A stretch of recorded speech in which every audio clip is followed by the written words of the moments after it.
Mami Eden, kinikilig ka ba sa Barda? Oo. Barda! Nandito ba siya? Talaga. Gusto mo siya ma-meet. Sinabi mo kay David. Mami ni David Licauco, live na live inamin sa telebisyon na gusto niyang ma-meet ang kalab team ng kanyang anak na si David na si Barbie Portesa. Narito the chika ang nakakakilig na chika natin today.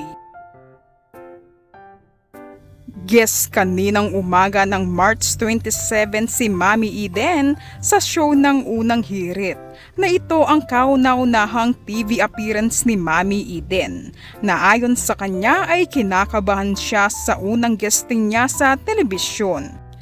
Nagluto ang mami ni David ng chicken asado na approve naman kina Zuzi at Susan. Maraming nachika si Mami Eden tungkol sa kanyang gwapong anak na si David at isa na nga si Barbie Portesa ang napag-usapan nila sa show. Na ayon kay Mami Eden ay fan na fan siya ng Barda at kinikilig siya ng sobra kina Barbie at David. Ay, Mami Eden, kinikilig ka ba sa Barda? Oo. Barda! I'm a fan. I'm a big fan of Barbie and David.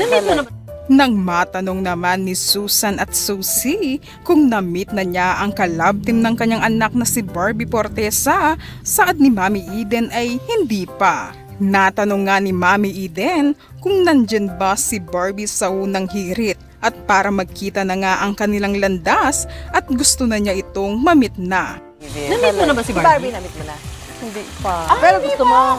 At dahil dyan, Dahil dyan, hindi ko si wala. Barbie. Wala din. Nandito ba siya? Talaga. Gusto mo siya ma-meet. Sinabi mo kay David.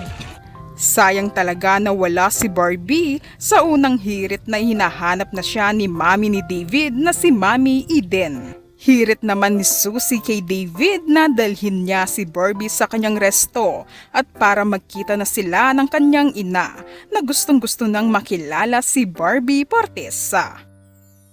Yan na, mag-meet kayo sa restaurant din. Dahil gusto ma-meet ni Mami Eden si Barbie. Si Barbie. Yes. Nako. May aabangan naman kina Barbie at David na bago na naman nila itong endorsement. Abangan natin to mga kachika, siguradong kilig na naman ang commercial na ito na may pasabog raw na eksena sina David at Barbie dito. Baka ito na ang hindi hintay ng lahat na kiss ng Barda.